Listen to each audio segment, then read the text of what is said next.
तो अभी कुछ नोट पॉइंट भी देखेंगे और साथ में कुछ और चीज़ें भी आपको डिस्कस करनी है। जैसे एक तो अभी मैंने यहाँ पर ये जो ग्राफ बनाया है साइन इनवर्स एक्स का ग्राफ है ना। एक तो आपको एनसीईआरटी बुक में से साइन और साइन एक्स और साइन इनवर्स एक्स ग्राफ एक साथ देखने हैं जो एक दूसरे के साथ मिरर इमेज बनाते हैं। ये बात मैं पहले भी डिस्कस कर चुका हूँ जब मैंने आपको different type of real functions के बारे में बताया था। तो वहाँ हमने आपको बताया था किस तरह से साइन और साइन इनवर्स एक्स के जो ग्राफ हैं वो एक दूसरे की मिरर इमेजेस होते हैं y=x लाइन में। तो ये आप ग्राफ देख लेना एनसीईआरटी बुक में से, ठीक है। दूसरी चीज़ जो मुझे आपको बतानी है कि आपको मैं कुछ पिक्स भी भेजूँगा, ठीक है। उसमें भी कुछ ग्राफ वगैरह बने हुए हैं, डोमेन रेंज लिखे हुए हैं, तो वो भी आप देख लेना, जिनमें सभी ट्रिग्नोमेट्रिक फंक्शंस की डोमेन रेंज और सभी इन्वर्स ट्रिग्नोमेट्रिक फंक्शन के डोमेन रेंज के लिए एक टेबल बनी हुई है। तो वो हमें अच्छे से लर्न करनी है, मेमोराइज करनी है, क्योंकि उन्हीं से क्वेश्चंस बनेंगे।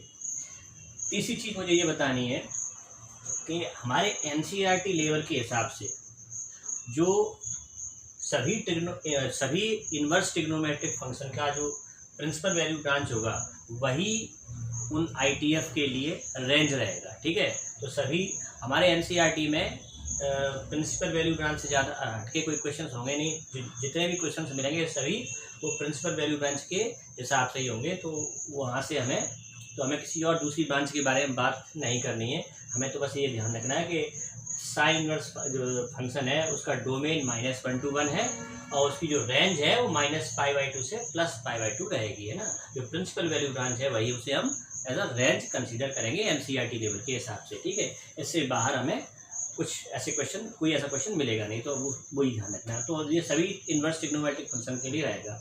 अब जैसे मैंने साइन इनवर्स फंक्शन के लिए डोमेन और रेंज यहाँ आपको बता दिया कि ये डोमेन होगा और ये जो प्रिंसिपल वैल्यू ब्रांच है वो उसकी रेंज बन जाएगी। ऐसे ही कॉस इनवर्स का डोमेन -1 to 1 रहेगा क्लोज्ड इंटरवल और रेंज क्लोज्ड इंटरवल 0 to π बन जाएगी। तो उसके ग्राफ वगैरह मैं यहाँ नहीं बना रहा हूँ, हम आपको पिक्स भेजेंगे, उसमें आप देख लें, ठीक है। अब यहाँ कुछ नोट पॉइंट्स हैं जो आप समझना है।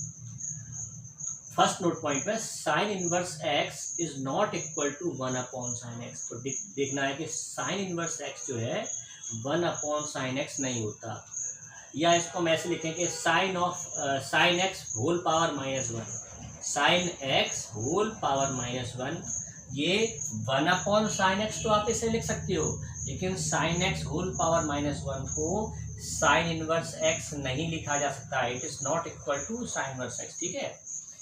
लेकिन लॉ ऑफ एक्सपोनेंट के हिसाब से अगर साइन एक्स पे पावर कोई भी लगाते हैं तो उसके हिसाब से साइन पे पावर लग जाती है। साइन एक्स होल पावर 3 लिखेंगे तो इसका मतलब साइन क्यूब एक्स होगा। साइन एक्स होल पावर 4 लिखेंगे तो उसका मतलब साइन पावर 4x होगा। लेकिन साइन एक्स पे पावर -1 लगाएंगे तो इसका मतलब साइन इनवर्स एक्स नहीं होगा, ठीक है। ये ध्यान रखना है।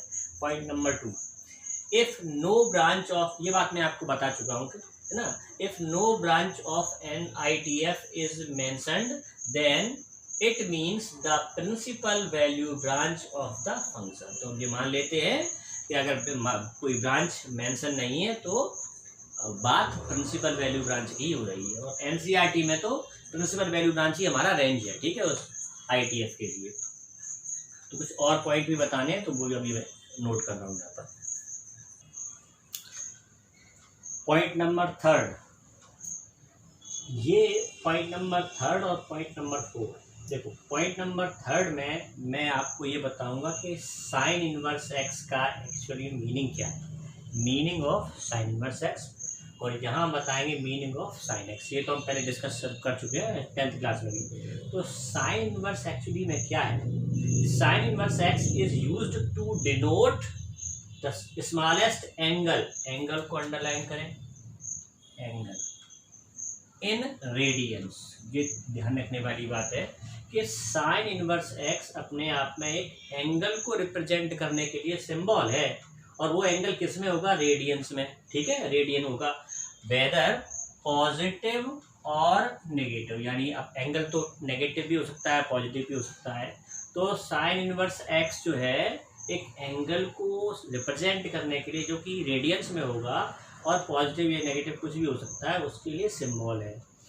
Whose sine is x, that is sine of sine inverse x equal to x. अब जैसा मैंने साइन इनवर्स एक्स के लिए बताया, same thing for other idea. तो जैसे कॉस इनवर्स की बात करेंगे तो कॉस इनवर्स एक्स भी अपने आप में एक सिंबल है जो एक एंगल को रिप्रेजेंट कर रहा है। तो जितने भी आईटीएफ हैं, sine inverse, cos inverse, tan inverse, sec inverse, cosec inverse, cot inverse, ये सारे जो आईटीएफ हैं ये एंगल को रिप्रेजेंट करते हैं ना। लेकिन अगर हम ट्रिग्नोमेट्रिक फंक्शन की बात करें कि इनवर्स ट्रिग्नोमेट्रिक फंक्शन एंगल को रिप्रेजेंट करने के लिए सिंबल है, तो फिर ट्रिग्नोमेट्रिक फंक्शन किसको रिप्रेजेंट कर रहे हैं? जैसे हम साइन एक्स की बात करते हैं तो साइन एक्स रिप्रेजेंट करता है, साइन एक्स का फॉर्मूला पी अपॉन एच होता है, तो it is representing a ratio. Sign inverse x का मतलब एंगल और साइन एक्स का मतलब रेशियो। रेशियो भी किसका? Of P and H, perpendicular and hypotenuse का रेशियो होता है फॉर एक्यूट एंगल एक्स। एक राइट ट्राइंगल में ये एक्यूट एंगल एक्स है, तो ये परपेंडिकुलर और ये हाइपोटेन्यूस, तो है ना, ये राइट ट्राइंगल है। तो P और H के रेशो को रिप्रेजेंट करता है corresponding to acute angle X, है ना। एक्यूट एंगल X के अकॉर्डिंग परपेंडिकुलर और हाइपोटेन्यूस की रेशो को रिप्रेजेंट करने के लिए सिंबल साइन एक्स है ना। फिफ्थ पॉइंट में हम डिस्कस करेंगे साइन इनवर्स एक्स का एक दूसरा नाम भी होता है। इनवर्स ट्रिग्नोमेट्रिक फंक्शन में sine inverse, cos inverse, tan inverse, इनके अदर नाम भी होते हैं। हम लगा देते हैं आर्क, ठीक है। साइन इनवर्स एक्स को हम ऐसे भी लिख सकते हैं आर्क साइन एक्स, ठीक है। ये जैसे एक पर्सन के दो अलग अलग नाम हो सकते हैं, ऐसे साइन इनवर्स एक्स का एक दूसरा सिंबॉलिक फॉर्म क्या है? आर्क साइन एक्स बोल देते हैं। कॉस इनवर्स एक्स का को आर्क कॉस एक्स बोल देते हैं। टेन इनवर्स एक्स को आर्क टेन एक्स बोल सकते हैं। ऐसे ही बाकी के जितने भी आईटीएफ हैं, सेक इनवर्स एक्स को क्या बोलेंगे? आर्क सेक एक्स, और कॉसेक इनवर्स एक्स को आर्क कॉसेक एक्स, और कॉट इनवर्स एक्स को आर्क कॉट एक्स, इस तरह से। लेकिन ये आपको शायद कहीं लिखे ना मिले। हम भी जितनी भी कैलकुलेशंस करेंगे, जितने भी सम्स करेंगे, वो इसी फॉर्म में करेंगे, पावर -1 लगाते हुए उसी फॉर्म में हम सारे सम्स करेंगे। एनसीईआरटी में हमारी इसी तरह से दे रखे हैं। लेकिन ये चीज़ मैंने बता दी आपको एक इंफॉर्मेशन के तौर पे कि साइन इनवर्स एक्स का एक दूसरा नाम भी होता है आर्क साइन एक्स, ऐसे ही बाकी।